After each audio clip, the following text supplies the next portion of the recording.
अस्सलामुअलैकुम, बुलेटिन में खुशामदीद। मैं हूँ शाज़ेब अहमद और मैं हूँ सबा शेख। बुलेटिन का आगाज करेंगे अदालत उज़्मा की तारीख साज राय से। सुप्रीम कोर्ट ने कहा है कि सेनेट इंतखाबात के लिए वोटिंग खुफिया ही होगी।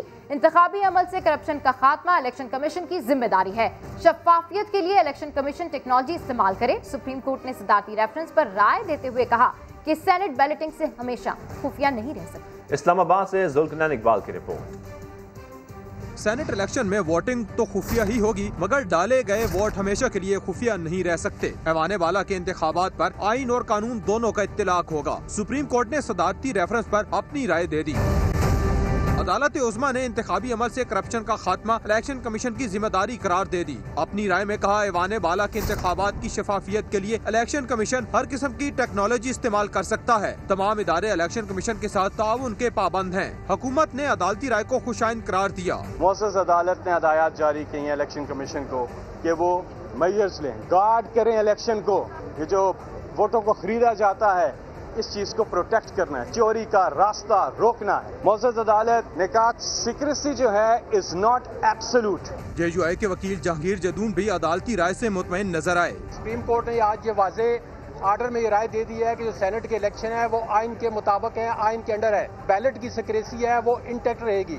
बैलेट पे कोई निशान नहीं लग सकता, कोई ऐसा मार्क नहीं लग सकता कि जिससे बैलेट ट्रेस हो और बैलेट की सिक्रेसी वायलेट हो।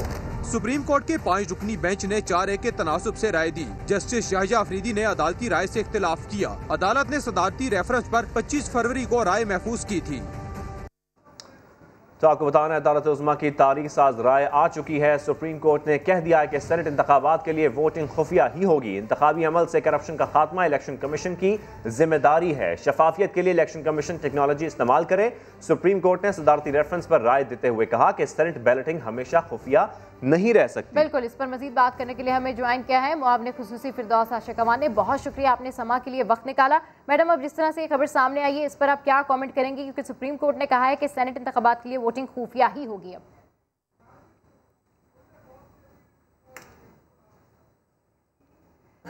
जैसे हमारा राब्ता होगा इस हवाले से आपको मजीद बताएंगे। आवाज आ रही है जी? जी जी बिल्कुल, बहुत शुक्रिया, आपने समा के लिए वक्त निकाला। अब जो अदालत उज़्मा का ये तारीख साज राय सामने आई है, इस पर क्या कमेंट करेंगी? देखिए, पाकिस्तान तहरीक इंसाफ तमाम तर कोशिशें जो पार्लियामेंट के जरिए और फिर सदारती रेफरेंस के जरिए वो एक ही मिशन और विजन और कमिटमेंट के साथ आगे बढ़ रही थी कि इलेक्शन के इस अमल को जो सेनेट के साथ जुड़ा है उसको किस तरह साफ और शफाफ बनाया जाए, और जो करप्शन और करप्ट प्रैक्टिसेस सेनेट के माथे पे बदनमा धब्बा और दाग होते हैं उनको किस तरह साफ किया जाए, और एक आईनी अदारा जो कि पाकिस्तान के वफाक की इकाइयों का ना सिर्फ अम्ब्रेला है बल्कि पाकिस्तान का एक ऐसा मुकद्दस अदारा है जिसका अपना तकद्दस इस करप्शन के इल्जामात की जद में रहते हुए मजरूह हो रहा है। तो इसके सेनेट के इंस्टीट्यूशन को करप्शन और करप्ट प्रैक्टिस से पाक करने के लिए क्या हिकमत अमली वाज़ा की जाए, और पाकिस्तान का आइन कानून और फिर ओवरऑल जो हमारा इस वक्त रवायात रही हैं सेनेट की वो आपस में मुतसादम है, क्योंकि रवायात बताती हैं कि हर इलेक्शन में सेनेट के करप्शन और करप्ट वोट खरीदे गए।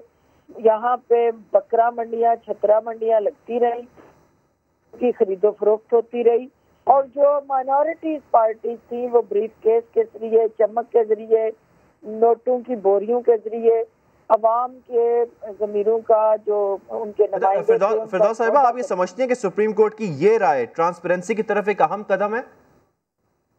देखिए, ये बहुत अहम पेशरफ्त है कि जो हमारा इलेक्शन कमीशन का इस वक्त स्ट्रक्चर है उसके अंदर टेक्नोलॉजी को हम आहंग बनाना अब वक्त की हालात की अहम तरीन जरूरत है, क्योंकि करप्शन और करप्ट प्रैक्टिसेस को जदीद टेक्नोलॉजी के जरिए रोका जा सकता है, और दुनिया के तमाम जो रेगुलेटर्स हैं तरक्की याफ्ता ममालिक के अंदर वोट क्यों नहीं चोरी होता, क्योंकि वहाँ पे टेक्नोलॉजी की आंख से अमल को महफूज कर लिया जाता है।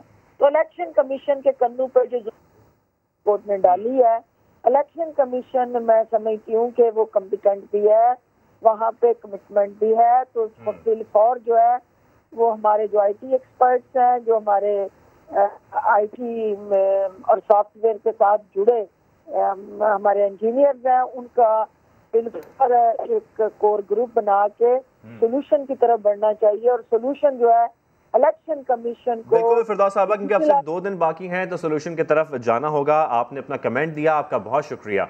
और सुप्रीम कोर्ट ने सदारती रेफरेंस पर राय तो दे दी है। जस्टिस याया अफरीदी ने अदालती राय से इख्तिलाफ किया है। इस पर मजीद बात कर लेते हैं जुल्कनैन इकबाल से। जुल्कनैन इकबाल, इसके बारे में जरा तफसीलन आगाह कीजिएगा।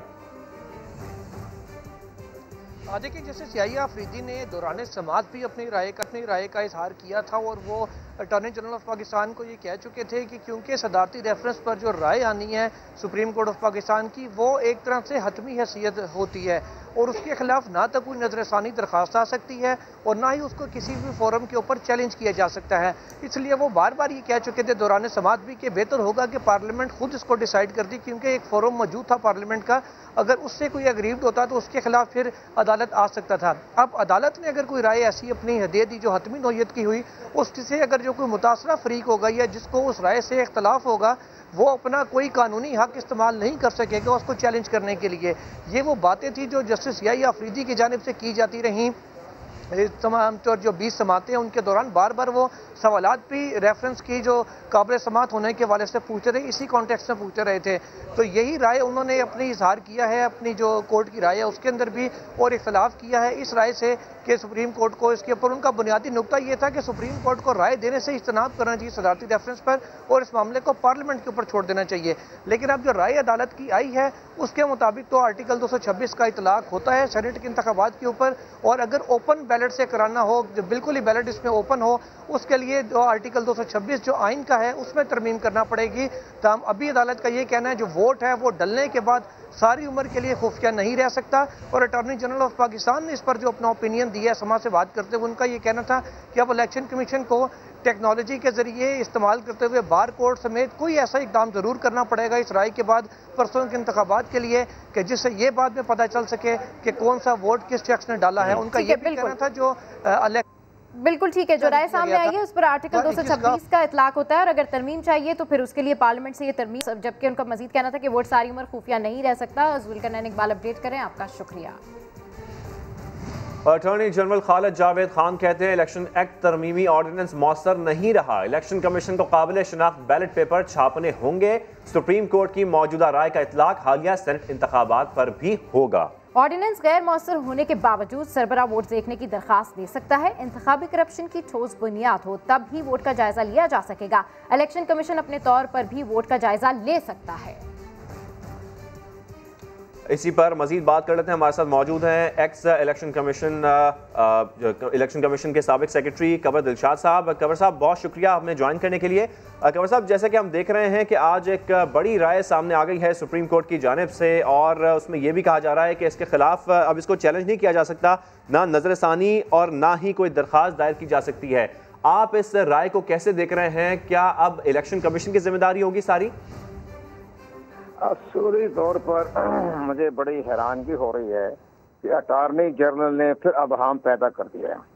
अटॉर्नी जनरल कहते हैं कि जनाब इस पर इलेक्शन कमीशन जो है हमारी सीक्रेट बैलेट के बारे में हमें कोई बताएं, टेक्नोलॉजी या तरीका बताएं।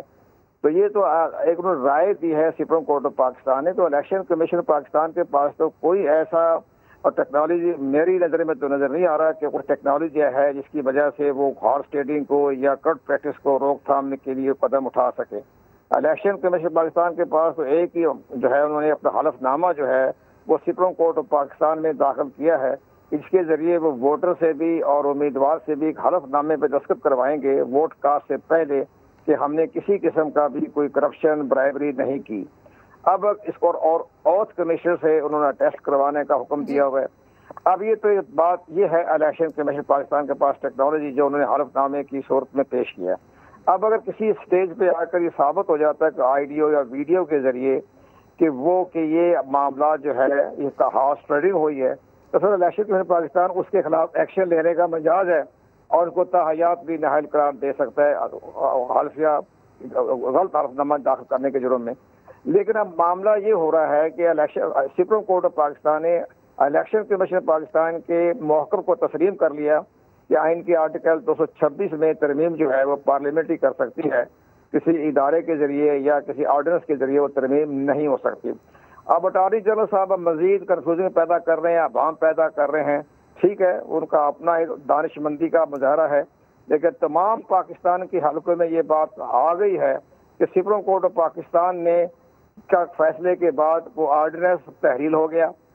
प्रेसिडेंट ने जो ऑर्डिनेंस जो जारी किया था सदारती रेफरेंस वो भी खत्म हो गया, मुस्तरद हो गया। अटॉर्नी जनरल का पॉइंट भी मुस्तरद हो गया। इलेक्शन कमीशन ऑफ पाकिस्तान के पॉइंट को तस्लीम कर लिया। तो हम तो ये चाहते हैं कि आप मुल्क के अंदर 3 मार्च को इंतखाबात हो रहे हैं, तो अटॉर्नी जनरल साहब अपनी दानिशमंदी अपने घर में रखें, उसको बहुत पब्लिक में ना लेके आए। इलेक्शन कमीशन खुद ही अपना कोई रास्ता निकाल देगा। तो इस तरह से अभाम ना पैदा करें। आपने पहले अभाम पैदा किया, आप ऑर्डर्स लेके आए और आपने सेनेट के इलेक्शन को इंतहाई लो पस्त में लेके गए। आपने खुद कहा कि सेनेट का इलेक्शन जो है ये चेयरमैन यूनियन काउंसिल के बराबर होता है। तो अब आप अपना जो है मामला अपने पास ही रखें। अच्छा कंवर साहब, आप रास्ता निकालने की बात कर रहे हैं, तो इलेक्शन कमीशन के लिए अब ये कितना चैलेंजिंग होगा, क्योंकि सुप्रीम कोर्ट ने तो राय दे दी है। अब क्या ऑप्शंस बाकी रह जाती हैं इलेक्शन कमीशन के पास कि शफाफियत को यकीनी बनाया जा सके? इलेक्शन कमीशन पाकिस्तान को जो सुप्रीम कोर्ट ने भी उनको रास्ता दिखा दिया है, हम भी आपके जरिए हम भी रास्ता दिखा रहे थे। इनके पास आइन का आर्टिकल 220 है, उसके तहत जिस इदारे से भी चाहे खिदमत हासिल कर सकते हैं। तो हमारा पॉइंट ये है कि इलेक्शन कमीशन ऑफ पाकिस्तान जो है कौमी इंतखाब ब्यूरो, FIA और ISI के इदारे की खिदमत हासिल करे, ताकि जो हॉर्स ट्रेडिंग हो रही है या कट प्रैक्टिस हो रही है उसके बारे में कोई अजाला भी हो जाए। खौफ और हरास पैदा भी हो सकता है कि भाई ISI चेक कर रही है या कौमी इंतखाब ब्यूरो चेक कर रहा है या FBR चेक कर रही है।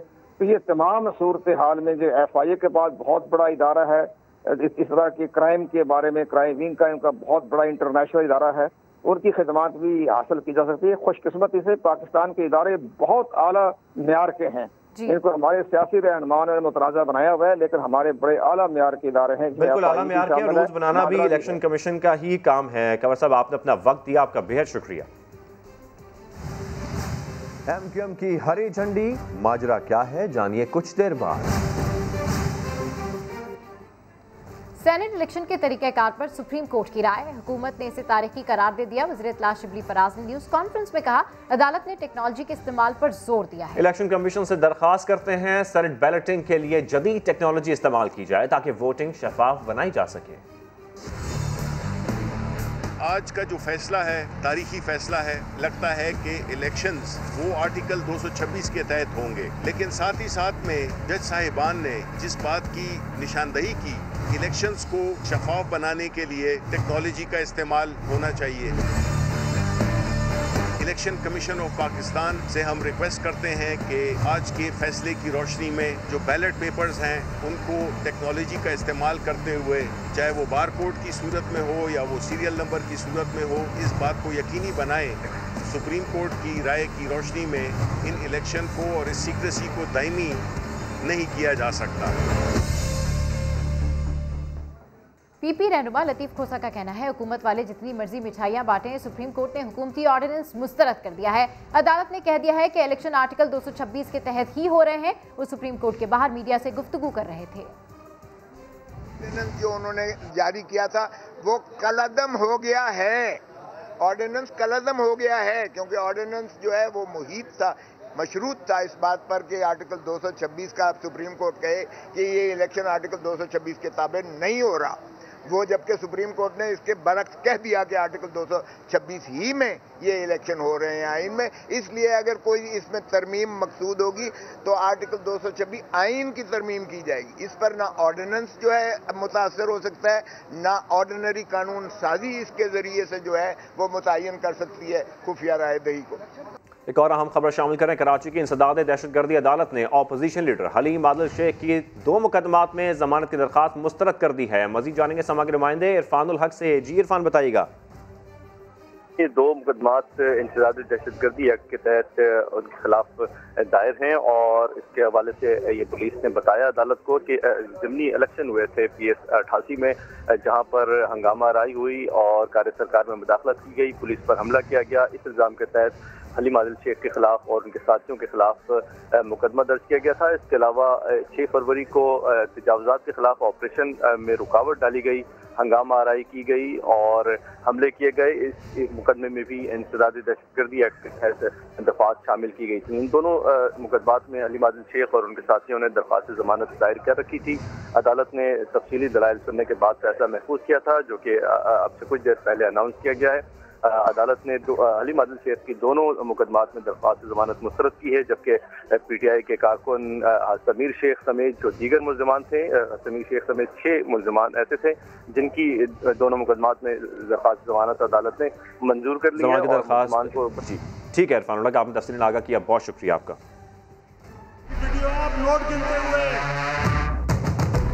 MNAs हमसे भी राब्ते में है। PTI के रहनुमाओं की जानिब से एक जोराना था, लेकिन MQM के कोई भी MPA शरीक नहीं हुआ।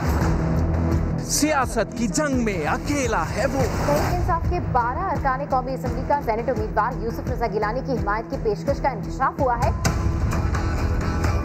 मुखालिफ जमातें जमा हो गई।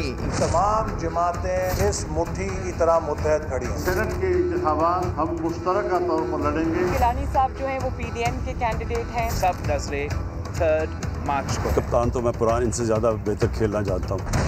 बज़ाहिर जो अपने हैं काम आएंगे।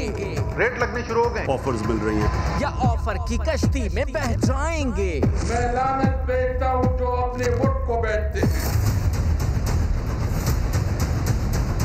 गेम को उठाने के लिए बड़े खिलाड़ी मैदान में उतर गए। जहांगीर तरीन सियासी जोड़ तोड़ के लिए एक बार फिर से मुतहर्रिक। वजीर आजम इमरान खान ने भी अरकान कौमी असम्बली से मुलाकातों का फैसला कर लिया है। आसिफ अली जरदारी सियासी मैदान में फिर सरगर्म हो गए। शहर इक़्तिदार में अहम मुलाकातें करेंगे। क्या मिलेगा और क्या खोने को है, फैसला होने को है। सिंध में स्कूल खुलेंगे या नहीं, देखिए इसी बुलेटिन में। सेनेट इंतखाबात में नहले पे दहले के लिए हुकूमत भी मुतारिक। वज़ीर आज़म इमरान खान ने खुद MNA से मिलेंगे। वज़ीर आज़म ने सेनेट इंतखाबात में हफीज शेख को जितवाने के लिए हिकमत अमली को हतमी शक्ल दे दी। इमरान खान आज और कल MNAs के मसाइल सुनेंगे। मुलाकातें पार्लियामेंट हाउस में होंगी, जिसमें अरकान असम्बली के मसाइल का हल निकाला जाएगा। आपको इस खबर से अपडेट कर रहे हैं सेनेट इलेक्शन के हवाले से। सेनेट इंतखाबात में नहले पे दहले के लिए हुकूमत भी मुतारिक हो गई है। वज़ीर आज़म इमरान खान खुद MNAs से मिलेंगे। वज़ीर आज़म ने सेनेट इंतखाबात में हफीज शेख को जितवाने के लिए हिकमत अमली को हतमी शक्ल दे दी। साबिक वज़ीर आज़म यूसुफ रज़ा गिलानी ने सेनेट के वोट के लिए तमाम अरकान कौमी असम्बली को ख़त इरसाल कर दिया, जिसमें बतौर वज़ीर आज़म अपनी खिदमात गिनवाई हैं। ख़त में उनका कहना था कि वज़ीर आज़म हाउस के दरवाजे ऑपोजिशन अरकान के लिए खुले रखता था और इसके साथ साथ उन्होंने ये भी कहा कि पार्लियामान के तकद्दुस की बहाली के लिए मुत्तहिद होना ज़रूरी है। उम्मीद करता हूँ कि 3 मार्च को मुझे वोट देंगे।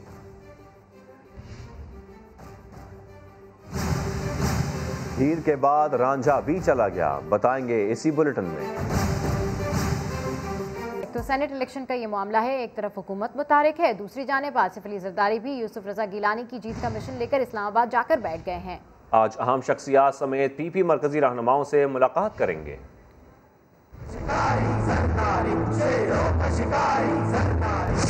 सेनेट का इंतखाबी मार्का यूसुफ रजा गिलानी को कामयाब कराने का मिशन। मुफाहिमत के बादशाह एक बार फिर सियासी मैदान में मुतहर्रिक। सेनेट इंतखाबात में हुकूमत को टफ टाइम देने के लिए आसिफ जरदारी का शहर इक़्तिदार में डेरा डालने का फैसला। साबिक सदर पीर को जियाले अराकीन असम्बली के इशाइये में शरीक होंगे। आसिफ जरदारी इस्लामाबाद में अहम मुलाकातें भी करेंगे। पीपल्स पार्टी ने अपोजिशन इत्तेहाद के अराकीन को मंगल के रोज दावत पर मदऊ कर रखा है। इस मौके पर भी साबिक सदर की मौजूदगी का इम्कान है। साबिक सदर सेनेट इंतखाबात में अपना वोट भी कास्ट करेंगे। आसिफ अली जरदारी ने 1 बरस से अपनी सियासी सरगर्मियों को महदूद कर रखा था। हाथ मिलाया है तो साथ भी देंगे। MQM ने सेनेट इलेक्शन में PTI का साथ ना छोड़ने का फैसला कर लिया। विफाक में इत्तेहादी MQM की राब्ता कमेटी ने बड़े सोच विचार के बाद फैसला किया कि सेनेट इलेक्शन में PTI से इत्तेहाद बरकरार रखा जाएगा। सिंध की सतह पर मुस्तकबिल में पीपल्स पार्टी से राब्ते जारी रखने पर इत्तेफाक किया गया है। पीपल्स पार्टी ने MQM के दफ्तर का दौरा करके यूसुफ रजा गिलानी के लिए हिमायत मांगी थी और सिंध से एक जनरल और खवातीन की एक नशिस्त पर कामयाबी का यकीन दिलाया था। नंबर गेम के मुताबिक MQM सिर्फ एक जनरल नशिस्त ही हासिल करने की पोजीशन में है, लेकिन PTI या PP से इत्तेहाद की सूरत में MQM के हिस्से में एक इजाफी नशिस्त आ सकती है। आगे देखिए औरंगी वालों की फरियाद। और MQM रहनुमा आमिर खान ने दावा किया कि बड़ी सियासी जमातों की तकदीर का फैसला हमारे वोटों पर है। बोले सेनेट इंतखाबात में MQM के साथ वोट जहां पड़ जाएं वहां बड़ी तब्दीली आ जाएगी। बात थी कि MQM को दफन कर देंगे, अल्हम्दुलिल्लाह वो दफन हो रहे हैं। MQM अपनी जगह उसी आग से खड़ी हुई है। अगर MQM किसी एक तरफ अपने साथ वोट डाल देती है तो तब्दीली वाक़ई हो जाएगी, MQM का ये वजन है, इस वजन को हमें समझना चाहिए। फैसला राब्ता कमेटी कर रही है, सोच विचार के साथ फैसला करेंगे। ये 7 वोट MQM के ऐसे हैं कि जो पाकिस्तान की बड़ी बड़ी पार्टियों की तकदीर का फैसला कर सकते हैं। ये है आपका वेट, ये है आपकी अहमियत। बच गए अवाम, महंगाई के बड़े झटके से बच गए। वजीर आजम इमरान खान ने एक बार फिर पेट्रोलियम मसनूआत की कीमतें बढ़ाने की तजवीज़ मुस्तरद कर दी। ओगरा ने कीमतों में तकरीबन 7 रुपए लीटर इजाफे की समरी भिजवाई थी। मार्च के पहले 15 दिन पेट्रोलियम मसनूआत पुरानी कीमतों पर ही मिलेंगे। अहम खबर है, आपको बताएं कि अवाम बच गए हैं, अवाम महंगाई के बड़े झटके से बच गए हैं, क्योंकि वजीर आजम इमरान खान ने एक बार फिर पेट्रोलियम मसनूआत की कीमतें बढ़ाने की तजवीज़ मुस्तरद कर दी।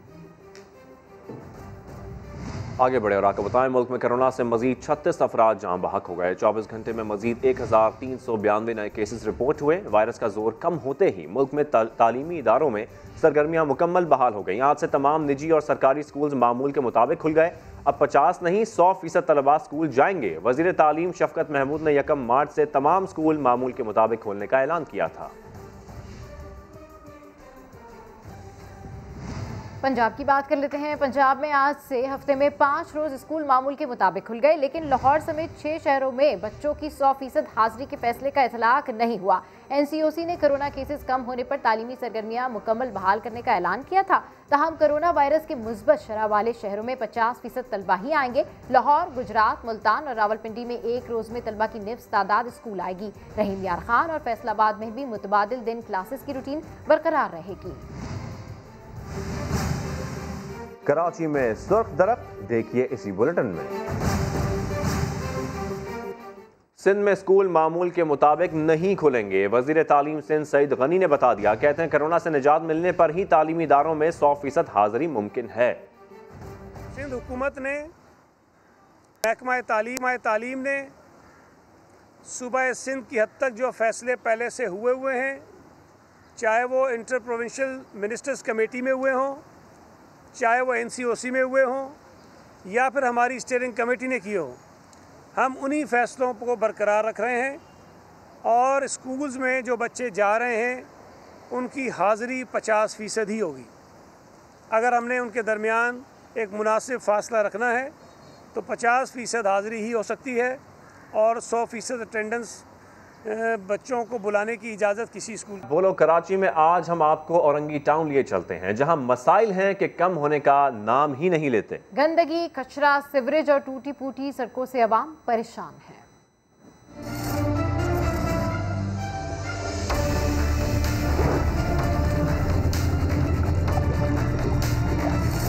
मेरा नाम उमर हुसैन है। मैं औरंगी टाउन कराची का रिहायशी हूँ। आप मेरे मोहल्ले की सूरत देख सकते हैं। पानी हर जगह, सड़कें टूटी हुई हैं,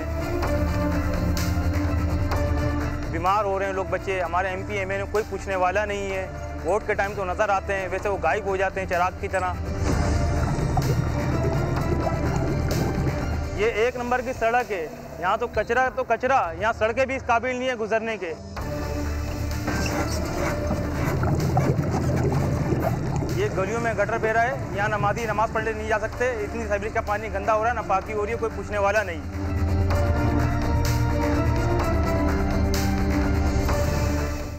कराची में औरंगी नाले पर तजावजात के खिलाफ कार्रवाई का आज चौथा रोज है। औरंगी के मकीन इस वक्त एहतजाज कर रहे हैं। वहीं पर ही मौजूद है समा के नुमाइंदे खुर्शीद आलम, उनसे बात कर लेते हैं। खुर्शीद, बताइएगा क्या कहना है इलाका मकीनों का? अच्छा, बिल्कुल, मैं इस वक्त मौजूद हूँ औरंगी नाले पर, उस मकाम पर जो डिस्को मोड़ के करीब का इलाका है और जहाँ से एंटी इंक्रोचमेंट कार्रवाई आज शुरू की जाएगी। इलाके के लोग बहुत बड़ी तादाद में यहाँ पर जमा है और उनका यह कहना है कि 40-45 साल से वो यहाँ पर रह रहे हैं, उनके लीज मकानात हैं और उनका यह मुकदमा ज़ेर समाअत सिंध हाई कोर्ट में कि लीज शुदा मकानात को मिसमार ना किया जाए। और उनका यह कहना है कि वो घर के बदले घर के अलावा किसी और फार्मूले पर राज़ी नहीं होंगे, लिहाजा यहाँ पर जो तोड़ फोड़ का अमल शुरू होगा उस हवाले से लोग खासे मुश्तइल हैं। उनका यह कहना है कि वो अपने घरों को टूटने नहीं देंगे। और कराची में कुछ ऐसे दरख्त हैं जिन पर सुर्ख फूलों का बसेरा है। खूबसूरत फूलों की खुशबू से फिजा मातर है। शायान सलीम अपनी इस रिपोर्ट में समझा रहे हैं। कराची में दरख्तों की कमी और मौसमियाती तब्दीलियों की वजह से बाहर के रंग शाज़ो नादिर ही देखने को मिलते हैं, मगर हमने शहर में कुछ ऐसे दरख्त तलाश किए हैं जिस पर बाहर के रंग आए हैं और क्या खूब आए हैं। वो रंग आपको भी दिखाते हैं।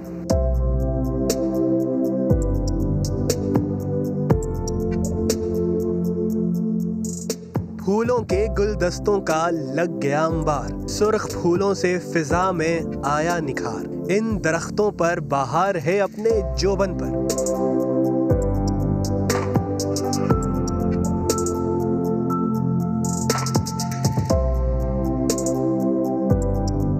खुशनुमा रंगों की बहारें बिखेरते और हर तरफ खुशबू लुटाते ये फूल कायनात का असल हुस्न है।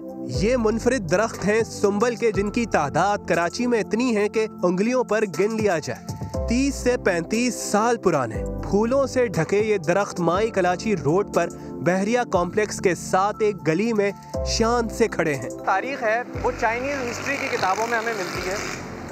2री सदी क़ब्ल मसीह में ये दरख्त चाइनीज़ एम्परर ने इस खित्ते में मुतारिफ़ करवाया था, जिसके बाद हम देखते हैं कि ये दरख्त आज चाइना की साहिली पट्टी से लेकर शुमाली कोरिया, जनूबी कोरिया, म्यांमार, थाईलैंड और इस खित्ते में पाया जाता है। इस पुरकशिश दरख्त पर नजर पड़ती है तो फिर ठहर सी जाती है। इंसान खुद को फितरत के करीब महसूस करता है। इस दरख्त को देखने के बाद यकीन माने कि दिल बाग बाग हो जाता है और दिल करता है इस दरख्त को देखते ही रहें, क्योंकि जब भी मैं यहाँ से गुजरता हूँ तो यहाँ पे रुकता हूँ और इस दरख्त को देखता हूँ, अपने कैमरे की आंख में महफूज करता हूँ। बाहर में इन दरख्तों पर पत्ते आना बंद हो जाते हैं, रोज कॉम्पले फूटती हैं, फूल खिलते हैं और जमीन पर गिरते हैं, जो मंजर ही बदल देते हैं। कराची में ये अनोखे दरख्त गिने चुने हैं। बाहर के मौसम में ये दरख्त फूलों की बहार से झूम रहे होते हैं। भला हो उस इंसान का जिसने ये दरख्त लगाए और शुक्र है ये अभी तक सही सलामत है। कैमरामैन सनाउल्लाह के साथ शायान सलीम, समा, कराची।